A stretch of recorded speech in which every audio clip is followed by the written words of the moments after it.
저 사진이 그 김문수 후보가 국민의힘 후보로 선출된 다음에 그런 다음에 설란영 여사가 그 자리에 있었나 봐요. 뭐 전당대회인가 거기가 그때 설 여사 올라오시오 해가지고 이렇게 딱 올라오셨는데 아 고생을 많이 하신 티가 딱 나죠. 얼굴에 그 김문수 후보도 그냥 삐쩍 마르셨지만 그런데 설란영 여사도 삐쩍 마르셨네. 그러면서 얼굴만 봐도 손만 봐도 고생을 많이 하셨다 그 생각이 들어요. 설란영 여사가 1953년생이니까 우리 나이로 옛날 나이로 치면은 73이고요. 그 다음에 만 나이로 치면은 72세 11월 생일이시니까 72세 한 6개월 정도. 어쨌든 그 적은 나이는 아니죠. 그거 할머니지 뭐 쉽게 말하면 진짜 또 할머니예요. 근데 제가 이렇게 쭉 이것저것 기사를 찾아보니까 저 설란영 여사 아버지가 뭐 하셨던 분이냐면은 그 초등학교 교사였대요. 그래서 1953년생 그러면은 뭐 저희 고모나 뭐 이런 분들 아니겠습니까? 그러면 옛날에는 뭐 무슨 자 끝이 아들 자자로 끝났단 말이에요. 그 일본어로 하면 무슨 꼬 뭐 해가지고 뭐 아비꼬 무슨 꼬이 막 그런 꼬꼬 있지 않습니까? 그런데 설란영 여사는 아버지가 이름을 난영으로 지은 거야. 그런데 아버지가 왜 난영으로 지었냐? 첫 번째 아버지가 초등학교 선생님이셨어요. 그러니까 인텔리셨다는 이야기지. 그 옛날에.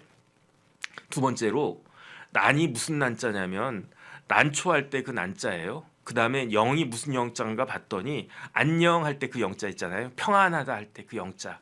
그러니까 쉽게 말하면은 제가 찾아보니까 그 아버지가 이름을 그 딸이 딱 태어났어. 그러니까 이쁘게 태어났겠지. 딸이면 다 이쁘니까 이쁜 딸이 딱 태어났는데 아 이쁘다 그러면서 우리 딸 이름을 어떻게 지어줄까? 우리 딸은 이렇게 살았으면 좋겠네. 어떻게 살았으면 좋겠습니까? 난초처럼 평안한 삶을 살면 좋겠다. 그래가지고 이름이 난영이 된 거예요. 성은 뭐 아버지가 설씨니까 당연히 설씨고. 그래서 이름이 설난영이 됐는데 그런데 제 생각엔 아마 고등학교까지는 평안하고 난초처럼 평안하고 그런 삶을 사셨던 것 같아. 그래서 태어나기를 설란영 여사가 전라남도 고흥에서 태어났다가 4살에 순천으로 이사를 갔대요. 왜 순천으로 이사를 갔느냐?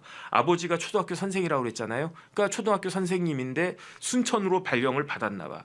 그래서 그 다음에 설란영 여사가 아버지가 학교 선생님이니까 학교에 막 놀러 가지 않았겠습니까? 학교에 놀러 가면 뭐가 있습니까? 도서관이 있잖아. 도서관에 책이 쫙 있을 거 아니겠습니까? 요즘 애들이야 뭐 다 핸드폰하고 뭐 오락하고 그러지만 컴퓨터하고 그러지만 옛날에는 책밖에 없었잖아요. 그러니까 설란영 여사가 아버지 학교 가가지고 아버지 학교 도서관 가가지고 그 꼬마가 그 있는 책 없는 책 다 봤대요. 그리고 난 다음에 또 이제 영화도 좋아하고 음악도 좋아하고 그 다음에 저희 집사람도 순천여고 나왔는데 순천여고가 명문고등학교래네? 저는 잘 모르겠는데 어쨌든 설란영 여사가 순천여고를 나왔어요. 그래가지고 순천여고가 그 동네에서 전라남도 그 아래쪽에서는 굉장히 뭐 명문고다 해가지고 법조인들도 많고 그렇습니다. 근데 어쨌든 설란영 그 학생 설란영은 고등학교까지는 순천여고 그 순천의 명문 순천여고를 졸업하기까지는 제 생각에 아버지의 뜻대로 평안한 삶을 살았던 것 같은데 그런데 대학 시험을 잘 못 봤나 봐요. 대학 시험을 잘 못 봐가지고 재수를 했는데 그런데 뭐 성적이 그렇게 잘 나오진 않은 것 같아요. 그래가지고 그 설란영 여사가 성심여대가 지금 가톨릭 대학이거든요. 성신이 아니고 성심이 지금 가톨릭 대학입니다. 그래서 그 김문수 그 후보의 딸 김문수 후보가 딸 하나 있는데 김문수 후보 딸도 가톨릭대 나왔어요. 그러니까 엄마 나온 학교를 갔다가 나온 거야 나중에. 근데 제 생각에 이것까지 제가 확인을 못했는데 대학 졸업하고 재수해서 성심여대 국문과를 갔는지 아니면은 이제 그 나중에 이제 노동운동 하다가 시간 날 때 그때 성심여대를 다시 들어갔는지 그건 모르겠는데 대학은 성심여대 국문과 이렇게 글 쓰고 뭐 그 시 쓰고 그런 걸 갖다 되게 좋아하셨던 분인 것 같아요. 그랬는데 그렇게 평안하게 살던 삶이 대학을 그 진학에 조금 뭐 이거 그 흐트러지고 그러면서 이게 문제가 생기기 시작한 게 언제부터냐? 우연히 구로공단 갔다가 1977년 여름에 그 뭐야 아가씨였겠죠 그때 설란영 아가씨가 구로공단에 갔다가 엉겁결에 세진전자라고 하는데 취직을 한 거예요. 그 구로공단 사진 좀 잠깐만 띄워봐 주세요. 저기가 구로공단이 70년대 우리나라 산업을 일으킨 데 아니겠습니까?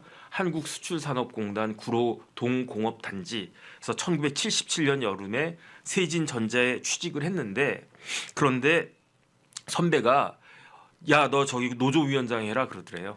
왜냐하면 너 저기 애가 싹싹하고 그 다음에 대인관계 괜찮은 것 같으니까 너 노조위원장 해라. 그래가지고 엉겁결에 그 세진전자에 들어가자마자 노조위원장을 갖다가 했는데 그 노조위원장이 적성에도 맞았나 봐요. 그래가지고 하다 보니까 그 다음에 뭐 그때는 70년대 이럴 때에는 얼마나 우리나라 그 근로자들이 노동자들이 열악했습니까? 거기에 대한 뭐 여러 가지 이제 생각들도 있고 하니까 그래서 노조위원장 맡고 그 다음에 더 나아가서 금속노조 남서울 지역 지부의 여성 부장까지 할 정도로 노동운동을 열심히 한 거예요. 그러다가 77년 여름에 세진전자 들어갔는데 78년에 누구를 만나느냐? 누구를 만났겠습니까? 다음 페이지 좀 띄워봐 주세요. 누굴 만났냐면 저기에 있는 사람 중에 한 명을 만났어요. 누굴까요? 맨 오른쪽에서 두 번째 줄 안경 낀 사람 있잖아요. 저 사람이 바로 김문수였던 거예요. 김문수를 1978년에 만났는데 그때 김문수는 뭐였느냐?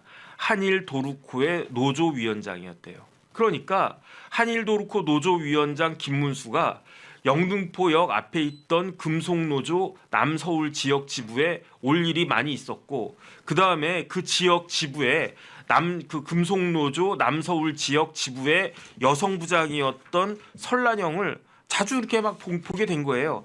그런데 저 당시에 김문수는 어떻게 생각을 했느냐? 결혼에 대해서 나는 결혼을 안 할 것이다라고 생각을 했대요. 왜 결혼을 갖다가 안 하려고 생각을 했느냐? 내가 혁명을 갖다가 할 사람인데 괜히 엄하게 결혼해봤자 그 마누라를 갖다가 고생시키고 또 애까지 낳게 되면 애까지도 고생하니까 나는 평생 독신으로서 이 나라를 위해서 혁명가로서의 삶을 살겠다라고 딱 마음을 먹고 있었던 청년 김문수 51년생입니다. 78년에 설란영을 만났어요. 28살짜리 옛날 나이로 28살짜리 김문수가 처음에는 뭐 그 여자도 안 만나고 그랬겠지. 결혼 생각 없다 이랬는데 28살에 설란영을 보니까 마음이 바뀌었어. 어떻게 바뀌었습니까? 어떻게 바뀌었냐면 아이 그래도 결혼을 해야지라고 하면서 어떻게 생각을 했냐면 결혼을 했는데 내가 잘못되더라도 덜 슬퍼할 사람, 덜 울 사람을 하고 결혼해야지. 근데 그 사람이 누굽니까? 설란영을 딱 보니까 이 여자랑 결혼하고 싶은 거야. 근데 내가 결혼할 생각이 없는데 나 혁명가로서 나 결혼 안 할 거야 라고 마음을 먹었는데 마음이 이걸 자꾸 이렇게 가는 거지. 그러면서 어떻게 그 합리화를 갖다 하느냐. 설란영을 딱 보니까 저 여자는 내가 잘못되더라도 덜 울 것 같아. 덜 슬퍼할 것 같아. 그러니까 덜 슬퍼하니까 나랑 결혼해도 괜찮을 것 같아. 우리 둘이 결혼했는데 내가 잡혀가고 뭐 잘못되고 뭐 그런다고 하더라도 이 여자는 나 없어도 덜 슬퍼할 것 같아. 그런 마음이 들었다는 거죠. 그래가지고 설란영 씨가 그때 설란영이 그냥 그렇게 씩씩해 보였대요. 씩씩해 보였기 때문에 청년 김문수가 저 여자 씩씩해 보이네. 그런데 나랑 결혼해도 내가 잘못돼도 덜 슬퍼할 것 같네. 그래가지고 처음에는 일부러 무관심한 척을 갖다가 했대요. 그냥 괜히 뭐 이렇게 친한 척 이렇게 해서 난영 씨 뭐 오늘 뭐 해? 뭐 우리 뭐 짜장면이나 먹을까? 뭐 우리 떡볶이나 먹을까? 그런 것도 안 하고 처음에는 그냥 무관심한 척 했었는데 그랬는데 그 설란영도 어떻게 생각을 갖다가 했느냐? 설란영도 결혼할 생각이 없었대요. 그런데 그때 26살이었겠죠. 26살 설란영도 결혼할 생각이 없었고 왜냐하면 그때는 완전히 노동운동에 꽂혀가지고 그 이놈의 세상 내가 어떻게든 뭐 해야 되겠다, 뒤집어 엎어야 되겠다라고 생각을 한 거예요. 그 김문수도 그렇고 설란영도 그렇고. 그래가지고 김문수가 처음에는 남자로 보이지도 않았대. 어떻게 보였느냐? 청색 작업복이 어울리는 순수한 청년으로만 보였대요. 설란영 눈에는 그때 28살짜리 김문수는 작업복이 잘 어울리는, 푸른 옷이 잘 어울리는 순수한 청년인데, 근데 그때 김문수가 주머니에다가 껌을 잔뜩 집어넣고 다니면서 지나가는 사람들한테 껌 한 개씩 막 나눠줬대. 그래서 껌 나눠주는 걸 갖다 딱 보면서 어이구 친절하네 이 생각을 갖다가 했는데, 둘 사이가 굉장히 가까워지게 된 계기가 있었어요. 어떤 계기가 있었냐면 78년에 뭐가 있었습니까? 78년에 별게 없었지. 79년에 뭐가 있었습니까? 12.6 있었잖아요. 79년에 뭐가 있었습니까? 12.12가 있었잖아요. 80년에 뭐가 있었습니까? 5.18이 있었잖아요. 그 다음에 이제 전두환 정권 막 들어서고 그러지 않았습니까? 그 어간해가지고 80년 정도가 되지 않을까 싶은데 제 정확한 날짜는 나와 있지 않아요. 삼청교육대 수배령이 내려졌대요. 삼청교육대. 그러니까 아마 80년이었겠죠. 80년에 5.18 이후에 이렇게 전국적으로 전국에 이제 깡패 그다음에 이렇게 데모하는 사람들 다 잡아가더라 해가지고 삼청교육대 수배령이 쫙 뿌려졌는데 김문수도 그 대상에 포함이 된다라고 본인이 생각했겠죠. 됐을 수도 있고 안 됐을 수도 있고 하는데 야 지금 잡혀가면 삼청교육대 간대. 그러면은 어떻게 되냐? 안 돼. 그래서 우리 피해야 돼. 해가지고 그 삼청교육대 수배령이 정확히는 계엄이 그때 그 5.18 이후에 12.12 이후에 비상계엄 있지 않았습니까? 그 계엄이 해제될 때까지 김문수가 숨어서 지냈던 데가 어디냐? 설란영의 자취방에서 숨어 지냈던 거예요. 그러니까 그 이야기는 뭐냐면은 김문수가 설란영이 마음에 있었던 거지.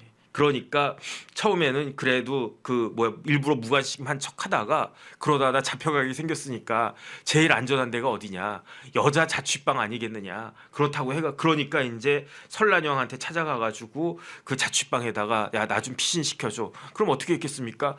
맨날 출근했다가 집에 돌아오면은 김문수가 있는 거지. 청년 김문수가. 그럼 맨날 같이 밥도 먹고 그러면서 더 친해지지 않았겠습니까? 그런데 그 와중에 그게 전인지 후인지는 모르겠는데 김문수가 청혼을 했대요. 어떻게 청혼을 갖다가 했냐? 야 난영아 그러면서 너 갈 데 없으면 나한테 오지 이렇게 이야기를 했대요. 그러니까 그런 청혼 받고 내 오빠 그럴 여자가 있었을까요? 없었을 것 같은데 그러니까 단박에 거절했대. 그러면서 너무 열받아가지고 이게 그때는 그 설란영이 한 27, 8살 그 정도 되니까 지금이야 여자들 결혼 늦게 하지만 그때만 해도 27, 8이면 조금 나이가 있는 그런 때 아니었겠습니까? 그러니까 설란영 입장에서는 열 확 받았겠지. 사람을 뭘로 보고 갈 데 없으면 나한테 오라 그러면서 그때 마음은 진짜 내가 그냥 내 마음 같았으면 한 대 쥐어먹 받고 싶다 이렇게 생각이 들 정도로 설란영이 확 열을 갖다가 받았는데 그런데 그때 어떤 일이 있었냐면 김문수가 이제 설란영 자취방에 피신해 있다가 계엄이 해제가 되고 얼떨결에 청혼했다가 구사리 먹고 그리고 난 다음에 어떻게 됐겠습니까? 그리고 난 다음에 이제 자기 집이나 자기 원래 있던 데로 돌아갔겠죠. 그런데 그 김문수가 40일 동안 행방불명이 됐어요. 왜 행방불명이 됐느냐? 남영동 치안본부 대공분실에 김문수가 잡혀간 거야. 그러니까 삼청교육대는 피했는데 이거 웃으면 안 되는데 삼청교육대는 피했는데 대공분실은 못 피한 거지. 대공분실에 40일 동안 갇혀가지고 그럼 뭐 했겠습니까? 대공분실에서 먹고 자고 그랬겠습니까? 아니잖아요. 대공분실에서 고문을 엄청나게 받았을 거예요. 그 옛날에 그러지 않았습니까?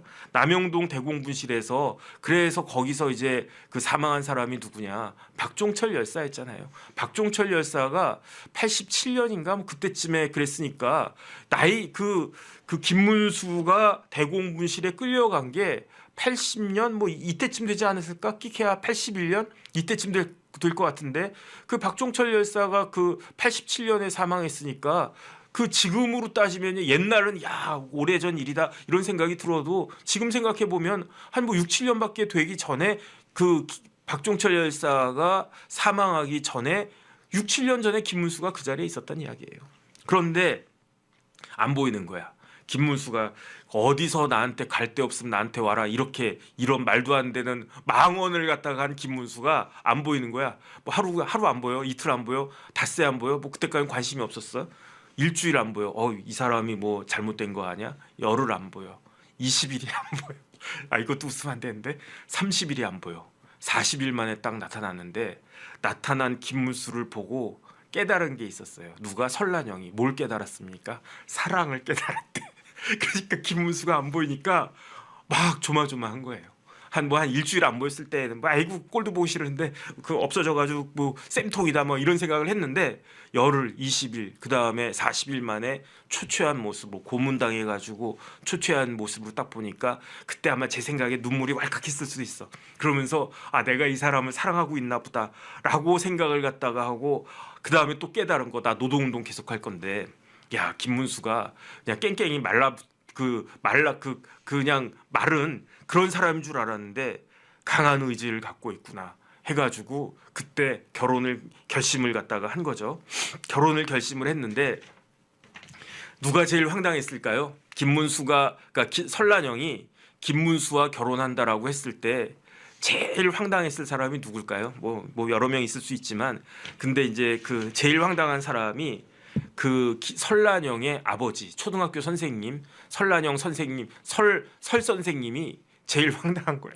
우리 딸 진짜 그 눈에 넣어도 안 아플 우리 딸 이름까지 난하고 영 난초처럼 평안하게 그렇게 죽을 때까지 그렇게 평안하게 살아라. 우리 딸 그야말로 그냥 귀부인처럼 그냥 대접받으면서 뭐 의사한테 시집 가든 변호사한테 시집 가든 아니면 나 같은 선생님한테 시집을 가든 뭐 아니면 대학 교수한테 시집을 가든 뭐 그렇게 해가지고 평안하게 걱정 없이 이렇게 자라라. 저도 우리 딸 그랬으면 좋겠거든요.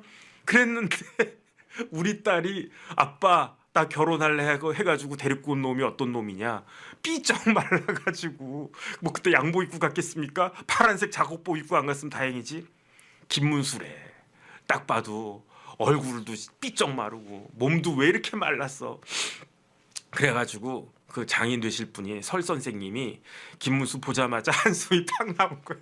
그러면서 아이고 이놈아 그랬을 것 같아요. 아이고 이놈아 네가 우리 딸 데리고 간다고 우리 딸 어떻게 먹여 살릴 건데. 이 말을 진짜로 했대요. 설란영 여사의 아버지가 아마 지금 돌아가셨겠죠.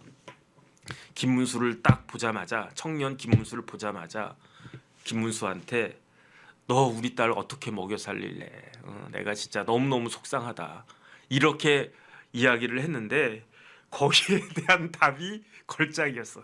김문수의 답이 걸작이었어. 아버님 저는 만인을 위해서 살려고 태어난 사람입니다. 그런데 한 여자를 못 먹이겠습니까? 라고 이야기했대요. 내가 모든 인민을 위해서 내가 살려고 결심한 사람인데 그까짓 한 여자를 못 먹이겠습니까? 이런 이야기를 하고 이놈이 말은 안 해. 그래가지고 에라 모르겠다. 니네들 그냥 결혼해라. 이렇게 딱 된 건데 근데 제가 살아보니까요.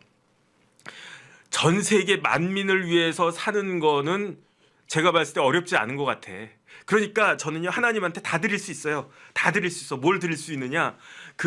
하나님 저기 해도 가지시고요, 달도 가지시고요, 그 다음에 뭐 바다도 가지시고요, 태평양 대서양 다 하나님 거해. 대신에 이것만은 갖지 말아주세요. 이게 뭡니까? 이거 수첩인데 이게 지갑이라고 치고 제 지갑만은 건드리지 말아주세요. 하나님 저기 에베레스트도 갖고 태평양도 갖고 다 가죠. 북극도 갖고 남극도 갖고 다 가죠. 근데 내 지갑 알량한 이 지갑만큼 손대지 말아주세요. 이게 제 마음이거든요.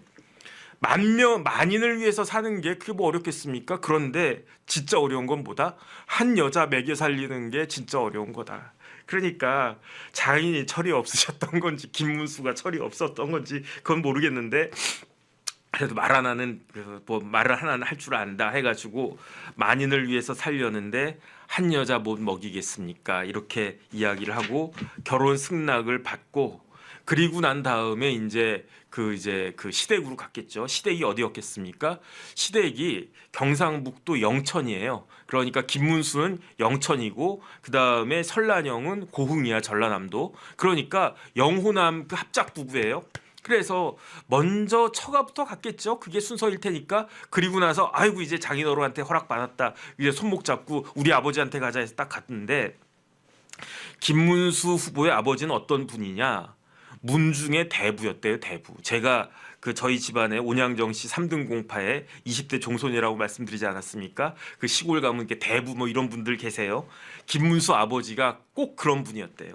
월급 받는 족족 뭘 했느냐? 손님들 문중에 찾아오는 손님들 접대한다고 월급 뭐 이렇게 많지도 않았을 것 같은데 다 거기에다가 다 그냥 써버리고 그 다음에 우리 집에 칼라 테레비 그때 칼라 테레비 없었겠지 라디오 살까 뭐 테레비 살까 이런 거엔 관심도 없고 어떻게 하면 비석을 우리 조상님들 비석을 제가 20대 종손이니까요 저희 집에도 그 산소가 한 20기 정도 있단 말이죠. 그럼 거기에 저희 아버지가 다 비석 세우고 그러셨는데 저희 할아버지 때 시제 지내고 그럴 때 막 그 산 막 이렇게 다니시면서 막 그랬는데 제사 지내고 시제 지내고 그 다음에 옛날에는 없는 살림에 그 제사상 하나 치르려면 지금이야 뭐 돈 10만 원 뭐 얼마 하면 뭐 뚝딱 뭐 쿠팡에다 이야기하면 배달되고 그랬겠지만 옛날에는 그거 일일이 다 했잖아요. 없는 살림에. 그러니까 김문수 후보의 아버지는 그 문중의 대부로서 손님들 접대하고 집안 살림보다는 어떻게 하면 조상님들 제사 잘 지낼까? 어떻게 하면 조상님들 산소에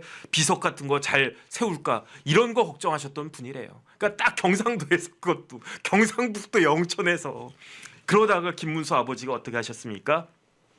문중 사람 보증을 잘못 서가지고 그게 잘못돼가지고 있던 집 다 뺏기고 그 다음에 월급 다 차압당하고 판잣집으로 쫓겨났다는 거잖아요. 김문수가 대학 들어갈 때쯤에. 그런데 그런 집에 전라도 여자를 딱 데리고 왔어. 그러니까 결혼 아이고 우리 문수 같은 아들을 우리 문수 같은 아들 그한테 시집와 준다니까 너무 고마워. 아이고 난영 씨 고마워요 고마워. 그랬겠습니까? 그래도 경상도 그 아버지 입장에서는 우리 문수가 어디가 부족해서 우리 문수가 그 설란형 순천여고 나왔어. 순천여고가 좋아 경북고가 좋아. 당연히 경북고가 좋지. 그 다음에 우리 며느리가 뭐 대학 어디 나왔어 뭐 잘 모르겠고 우리 아들 서울상대 들어간 아들인데 우리 아들이 뭐가 부족해가지고 전라도에 경상도에 여자가 없냐 이랬다는 거예요. 누가? 김문수의 아버지가 아니고 김문수의 작은 아버지가 경상도에는 여자가 없냐 문수야 경상도에도 여자 많다 그러면서 반대를 했는데 어쨌든 김문수와 설란영은 결혼을 했습니다. 그게 언제냐면 아까 그 결혼식 사진 좀 딱 띄워봤어요. 저게 뭐 결혼 이렇게 돼 있겠죠. 저게 1981년 9월이에요. 그런데 저기가 어디냐? 자세히 보면 뒤에 이렇게 있는 게 저게 십자가인 것 같아. 왜 십자가냐? 저기 결혼식 한 장소가 봉천중앙교회예요. 그러면 두 사람이 교회를 다녔느냐? 그건 아닌 것 같아. 봉천중앙교회 교육관에서 그 결혼을 갖다 했대요. 그러니까 봉천동에 가면 봉천중앙교회라고 큰 교회 있거든요. 큰 교회에서 그 가난한 노동자 부부죠. 뭐 쉽게 말하면 저 때 뭐 김문수가 뭐 서울상대를 나왔건 뭘 했건 그다음 설란영이 뭐 순천여고를 나왔건 뭐 했건 어쨌든 저 때 신부는 노동자들이잖아요. 그냥 노동자들이 갈 데 없어가지고 돈도 없어가지고 예식장 하나 빌리지 못하는 그 가난한 사람들 교회에서 그냥 쓰세요 뭐 이랬다는 거죠. 그 다음에 뭐 장식 같은 것도 없고 그 다음에 저도 결혼식 할 때 양복 입고 들어갔었는데 그 양복 우리 마누라 버렸는데 왜 버렸지? 억울하네. 그걸 왜 버렸을까?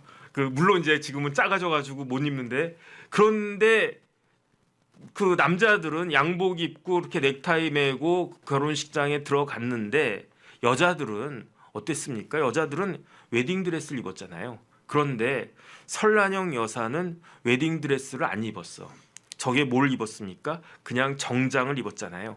저게 보라색이라고 보라색에 가까운 핑크색, 핑크색에 가까운 보라색, 저 그냥 정장을 입고 그 면사포 하나 쓰고 들어갔어요. 저때 주례를 교회에서 했으니까 목사님이 주례하셨을 거로 생각을 했는데 제가 찾아보니까 금속노조 위원장이었던 한달수 선생이 주례를 섰고 그 다음에 양가에서 뭐 그렇게 많이 오지도 않았던 것 같아요. 그 다음에 원래 결혼식 할 때 신랑은 먼저 들어가고 신부는 아버지 손잡고 들어갔잖아요. 그런데 아버지가 그래도 그냥 속이 상하셨나? 아니면 그냥 두 사람이 그렇게 우겼나? 어쨌든 결혼식장에 신랑 김문수와 신부 설란영이 둘이서 손잡고 동시 입장했대요. 그러니까 신식이지. 지금 요즘은 그런 애들 많이 그런 사람들 많이 있더라고요. 그런데 옛날 81년 9월에 그런 경우는 굉장히 파격적이었을 것 같은데 두 가지 파격이 있었던 거예요. 웨딩드레스가 없었다. 그 다음에 신부가 신랑 손잡고 동시에 들어갔다. 청첩장도 돌리지 않았대요. 그 다음에 하객들은 누구였느냐? 하객들은 사복 경찰들이었대. 왜냐하면 김문수는 누구였습니까? 저 때만 해도 노동운동의 상징적인 노동운동의 라이징 스타잖아요. 그 다음에 설란영도 못지않은 그러한 노동운동한 사람이니까 그때 전경 버스가 저 봉촌 중앙교회 근처에 5대가 쫙 깔렸대. 그럼 버스 한 대에 뭐 한 40명 들어갑니까? 그러면 전경이 4, 5, 20, 한 200명 정도가 쫙 깔린 거고 전경만 깔린 게 아니고 하객들이 사복 경찰들이 하객으로 저 봉천 중앙교회 교육관에 쫙 앉아 있었대. 왜 앉아 있었느냐? 저거 결혼하는 거 맞아? 저 사람들 결혼을 위장하면서 데모하려고 하는 거 아니야? 또 그랬던 적도 있었으니까. 그런 식으로 결혼식을 한 다음에 그 다음에 1978년에 딸내미가 태어나요. 그 딸내미가 누구냐면 김동주야. 저기 애기 있잖아요. 저 애기. 저게 그러니까 81년 9월에 결혼하고 그 다음에 김동주가 78년 7월인가 그때 태어나니까 거의 허니문 베이비로 딸내미 하나가 딱 태어난 거예요. 그래가지고 저 때가 아이고 애기다 막 이렇게 딱 됐는데 근데 결국은 저 딸내미도 뭐 나름대로 그냥 굉장히 고생을 한 것 같아요. 그래가지고 하루는 이모가 저 딸내미를 딱 보고 그 딸내미가 이제 김동주거든요. 야 동주야 우리 저기 가자. 어디 가요? 그러니까 웃기야. 이것도 웃으면 안 되는데 그 이모가 그러니까 설란영의 언니나 혹은 동생이나 그러니까 그 동주 입장에서는 이모죠. 이모가 야 동주야 6살 때인데 야 저기 어디 같이 가자. 그래서 이모 어디가? 근데 어디를 갔냐면 경찰서에 가는 거야. 경찰서. 남부경찰서. 왜 남부경찰서에 갔냐면은 엄마 아빠가 둘 다 남부경찰서에 있는 거야. 그래가지고 엄마 아빠가 다 남부경찰서에 갇혀 있으니까 그런데 아마 뭐 그 김문수도 그렇고 설란영도 그렇고 얼마나 아기가 보고 싶었겠습니까? 6살이니까 뭐 78년생이니까 저 82년생이에요. 제가 말 잘못했네. 81년에 결혼해서 82년생이에요. 그러면 한 88년쯤 됐겠네. 얼마나 아기가 보고 싶었겠습니까? 그러니까 설란영이 동생 보고 야 누구야 우리 딸내미 좀 보고 저 데리고 와라. 너무너무 보고 싶다. 그러니까 그 이모도 황당했겠지. 왜냐하면 딸내미 데리고 경찰서 가야 되니까 어떻게 형부도 깜빵 가 있고 언니도 깜빵 가 있고 그러냐? 그랬는데 저거를 남부경찰서에 간 거를 김동주가 기억하는 거예요. 기억해가지고 자기는 너무 좋았대. 왜 너무 좋았냐면 가니까 엄마 아빠가 있더래. 그래가지고 오랫동안 며칠 동안 엄마 아빠 못 봤는데 엄마 아빠를 갖다가 보니까 너무너무 신나가지고 야 우리 엄마 여기 있네. 우리 아빠도 있네. 그래가지고 너무너무 기분 좋았다. 그 이야기예요. 그리고 난 다음에 그 다음 사진 좀 띄워봐 주세요. 그리고 난 다음에 요거는 뭐냐면 자동차 같이 생겼잖아요. 자동차. 옛날에는 아이스크림 같은 거 사 먹으면 그 아이스크림 그 포장 안에 저런 장난감이 들어있는 경우가 있었어요. 지금도 뭐 맥도날드나 버거킹 같은 데 가면 뭐 어떨 때 그 세트 사 먹으면 저런 비슷한 장난감 같은 거 주지 않습니까? 어쨌든 저게 장난감인데 저 장난감도 사연이 있는 거야.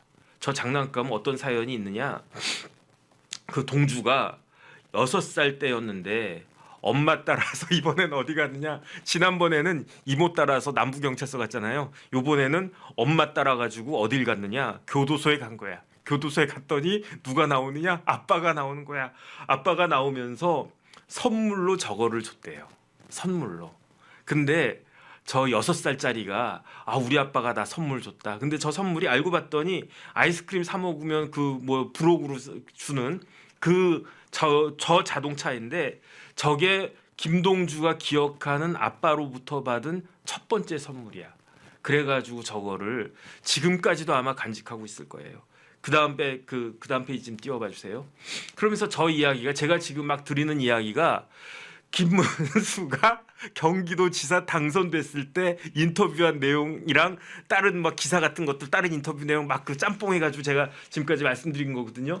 저 장난감 이야기는 김동주가 그거예요. 뭐냐면은 저기 자기 아버지가 경기도지사 이제 그 당선돼가지고 이제 조금 먹고 살만할 때 이제 기자들 집에 와가지고 인터뷰하는데 저 장난감을 보여주면서 막 옛날 생각나서 우는 거죠. 그 다음 페이지. 그러니까 김문수도 막 그때 이렇게 그러던 딸이 저렇게 커가지고 그 가정이 그냥 애를 둘까지 낳을 생각은 엄두도 못 냈고 그냥 결혼하자마자 얼떨결에 이제 애가 생겨가지고 동주는 낳는데 아유 둘째 못 나겠다 그러면은 이모가 오른손에는 김동주 왼손에는 그 동주 그 동생 둘을 데리고 뭐 남부 경찰서 뭐 면회 가고 뭐 그래야 됩니까? 그럴 수는 없는 거잖아. 그러니까 아유 애를 더 낳으면 안 되겠다 그렇게 생각을 갖다가 했대요.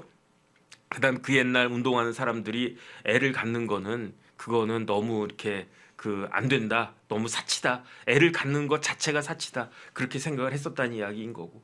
그렇게 그 동주가 커가지고 카톨릭 대학교 사회복지학과를 나왔어요. 졸업을 그 엄마가 다녔던 옛날 그 구성심여대 지금은 카톨릭 대학의 전공은 엄마가 그래서 이제 그 설란영 여사가 결혼한 다음에도 노동운동을 굉장히 열심히 했대요. 그래서 저 김동주 데리고 그 시위원장도 많이 데리고 다니고 그 다음에 이제 거기 가면 시위원장 가면 뭐 민중가요 같은 거 막 부르잖아요. 뭐 아침 이슬도 부르고 뭐 그 다음에 뭐 또 뭐가 있나 뭐 선봉에 서서 뭐 하늘을 본다 뭐 어쩌고 저쩌고 그 다음에 사랑도 명예도 이름도 남김없이 그런 그렇게 뭐 그 노래 부르는 게 이렇게 신났다고 막 그렇게 이야기를 갖다가 하는데 그런데 설란영 여사가 남편이 이제 김문수가 더 이상 노동운동 안 하고 이제 제도권으로 들어오지 않았습니까? 그때부터는 설란영 여사도 노동운동 이제 그만두고 그때부터는 뭘 했느냐? 그때부터는 이렇게 봉사활동을 많이 하셨대요. 그래가지고 무슨 저기 거기도 가고 그 뭐 성당 아마 두 분이 성당 다니시는 것 같은데 성당 봉사도 그 뭐 많이 다니고 그 다음에 이제 목욕 봉사 같은 거 있잖아요. 그 뭐 독거노인이나 이런 분들 그 독거노인 목욕 봉사, 성당 봉사 이런 것들 이렇게 많이 하고 어쨌든 그랬는데 그 다음 페이지 좀 띄워봐 주세요. 그래가지고 그런 그 영향을 받아가지고 그 김동주도 맨날 엄마 따라서 어렸을 때는 시위 현장 다니다가 그러다가 92년이면은 동주가 11살 때인데 그때부터는 이제 뭐 목욕봉사 다니고 성당봉사 다니고 그러지 않았겠습니까? 그러면 11살인데 야 동주야 나랑 어디 가자 해서 딱 갔는데 신나 해서 갔는데 알고 봤더니 봉사활동 하는 거야. 그래가지고 뭐 할머니들 뭐 때도 밀어드리고 할머니들 뭐 이렇게 청소도 해드리고 막 그런 거에 딸 데리고 갔을 수 있었겠죠.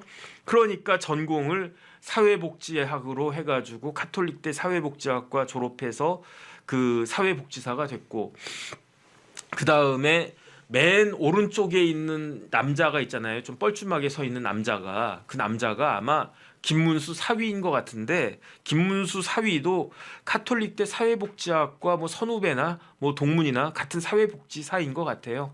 그 다음에 이제 둘 사이에 애가 하나가 더 있어가지고 큰 애가 아들이고 작은 애가 딸이고 딸도 귀엽고 아들도 귀엽고 그러네. 저 때가 서울시장 선거 출마했을 때니까 지금은 저 애들도 뭐 거의 뭐 한 중고등학교 이상 되지 않았을까 그 생각이 듭니다.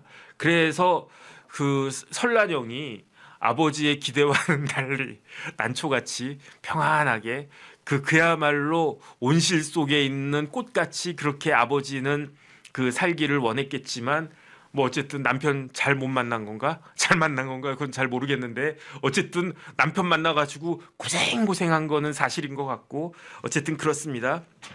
그런데 마지막으로 제가 원래는요 시종 눈에는 영웅이 없다고 그랬어요.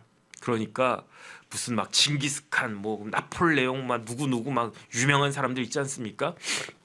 그런 사람들이 역사적으로 그 다음에 그 일반 대중들한테는 대단해 보여도 시종들 앞에 가면요 어떻습니까? 그 사람들도 방구 끼고 똥 싸고 그 다음에 뭐 쌍욕하고 그 다음 침 튀기고 뭐 똑같은 사람이잖아요. 그러니까 시종 눈에는 영웅이 없다고 그랬어요. 그러니까 어떤 사람이 제일 훌륭한 사람이냐? 저는 어떤 사람이 제일 훌륭한 사람이라고 생각하냐면 마누라한테 인정받는 사람. 그 다음에 그건 뭐 모든 분들이 다 공감하시지 않겠습니까? 마누라한테 인정받고 특히 자식들한테 인정받는 사람. 이 사람이 제일 훌륭한 사람 아닐까? 뭐 대통령이 됐든 재벌이 됐든 뭐 천재가 됐든 뭐 그런 걸 떠나가지고 뭐 그런 사람들도 훌륭하고 대단하다고 생각을 해요. 하지만 인격적으로 따졌을 때 뭐 인격적으로 훌륭한 사람이 뭐 우리 사회에 큰 업적을 남기라고 하는 법은 없죠. 하지만은 인격적으로는 그 가장 가까운 데 있는 사람이 인정해 주는 사람이 인격적으로는 제일 훌륭한 사람 아닐까 생각을 하는데 설란영이 평가하는 김문수는 어떤 사람이냐? 희생정신이 투철하다. 그 다음에 김문수가 정치를 한 이후 뭐 노동운동 할 때도 마찬가지였을 텐데 5시간 이상 자는 걸 보지 못했대요. 그런데 제가 제일 황당했던 건 뭐냐면 김문수가 젊었을 때 잠꼬대를 했대요. 잠꼬대를 했는데 정치 시작하고 난 다음에 그래가지고 설란영 여사가 보니까 남편이 이렇게 막 자고 있는데 막 옆에서 막 뭐라고 막 이러는 거야. 막 그래가지고 도대체 저 양반이 무슨 이야기를 하나 들어봤더니 잠꼬대하면서 김문수가 감사합니다. 잠꼬대하면서 김문수가 감사합니다. 그러면서 국가와 민족을 위해서 열심히 일하겠습니다. 그러더래요. 잠꼬대하면서. 그러니까 이 남자가 잠꼬대할 때 자기의 진심 드러나는 거 아니겠습니까? 우리 집사람은 잘 때 저 옆에 막 일을 막 하더라고. 그래가지고 무서워가지고 내가 도대체 무슨 짓을 했길래 우리 마누라가 밤에 잘 때 내 옆에서 일을 빠득빠득 하나 제가 반성하고 있는데 김문수는 자는데 마누라가 옆에서 들어봤더니 감사합니다. 국가와 민족을 위해서 열심히 일하겠습니다. 이랬다는 거예요. 그래서 설란영의 김문수에 대한 평가는 딱 한 줄이에요. 남편 이전에 인간 김문수는 내 남편 이전에 하나의 인간으로서 나는 존경한다. 뭐 그러면 김문수가 대통령이 되든 안 되든 뭐 어쨌든 대통령 후보까지는 된 거죠. 그 다음에 대통령 후보가 될 때 뭐 이런저런 뭐 에피소드들 굉장히 많고 뭐 그랬었는데 그런 걸 다 떠나서 제 개인적으로는 인간 김문수는 성공했다는 생각이 들어요. 대통령이 되든 안 되든. 왜냐하면 설란영이 남편 이전에 한 인간으로서 존경한다라고 그랬으니까. 그 다음에 인간 설란영도 저는 성공했다라고 생각을 해요. 왜 성공했다라고 생각하느냐?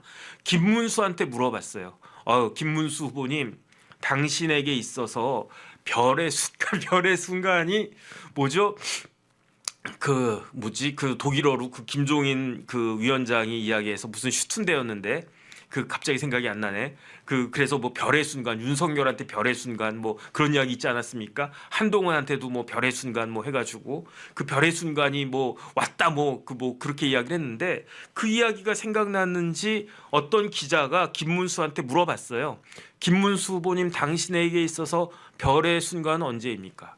그러면은 첫 번째 서울대 상대 들어갔을 때, 두 번째 뭐 예컨대 그 세속적으로 따지면 국회의원 됐을 때, 세 번째 뭐 도지사 됐을 때, 아니면 요번에 대통령 후보 됐을 때 아니래요. 김문수에게 있어서 김문수 인생에 있어서 별의 순간은 1981년 9월 달이었대. 그러니까 설란영하고 결혼을 했을 때.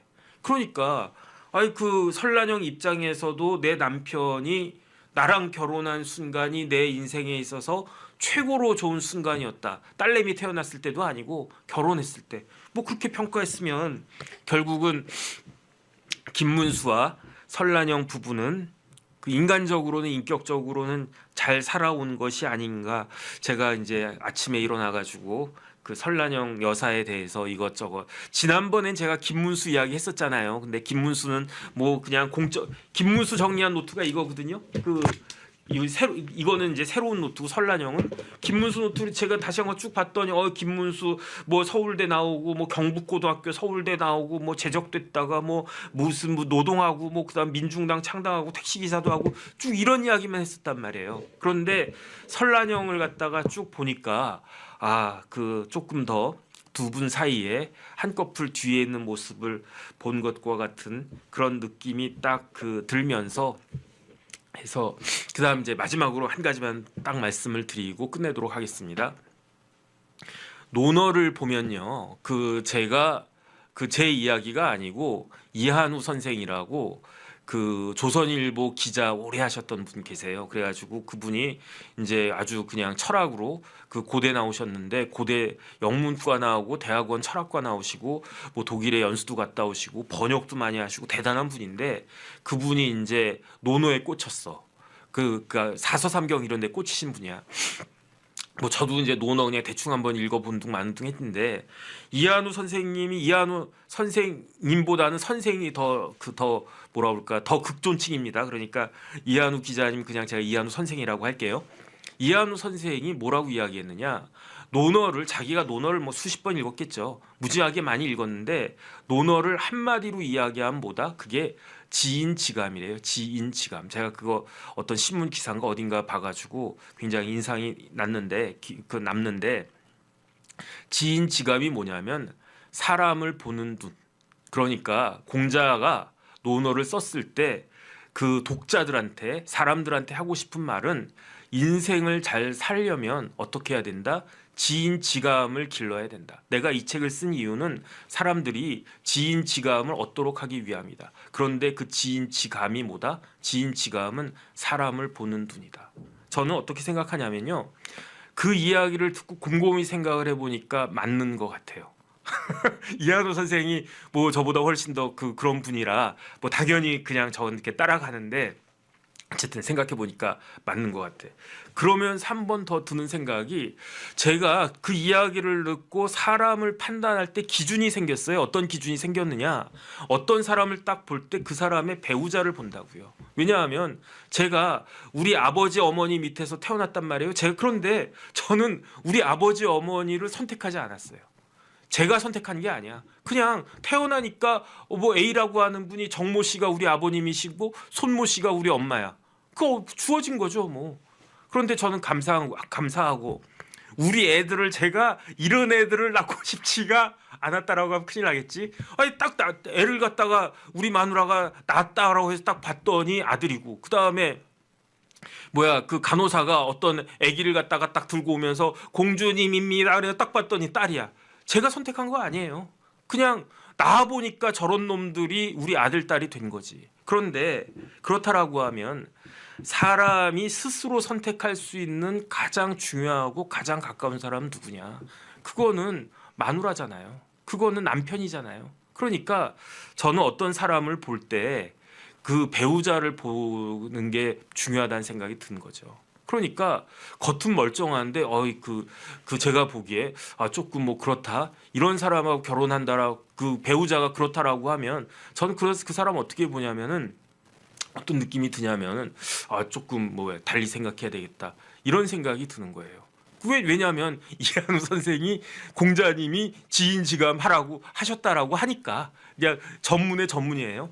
근데 결론은 뭐냐면은 김문수가 선택한 설란영은 제가 물론 이게 여기에 이것저것 이렇게 인간 살다 보면 다른 내용들도 많이 있겠죠. 근데 어쨌든 제가 인터뷰 여러 개 이제 찾아가지고 짬뽕해가지고 오늘 말씀드린 건데 보니까 훌륭하네. 설란영 훌륭하네. 그런 생각 들고 그 다음에 설란영이 김문수를 선택했는데 설란영이 김문수를 제일 잘하는 사람 누구겠습니까? 설란영일 거 아니에요. 그런데 설란영이 뭐라고 이야기했느냐? 남편 이전에 인간으로서 존경할 만하다 이렇게 이야기하니까 존경한다니까 진짜 존경한 줄 아냐 이렇게 이야기한다라고 하면 저도 할 말은 없는데 그럴 뿐 같지는 않고 그래서 어쨌든 이런 백그라운드가 있다. 그 정도는 저도 뭐 이렇게 공부는 아니고 저도 이것저것 이렇게 찾아보면서 좀 느껴지는 바가 있었습니다. 그래서 이번에 대선이 뭐 한 20일 정도밖에 안 남았는데 좋은 결과가 있었으면 좋겠다. 저는 그런 생각이 들고요. 그래서 오늘 좀 길어졌네. 오늘도 잘 들어주셔가지고 감사합니다. 내일 뵙겠습니다. 고맙습니다.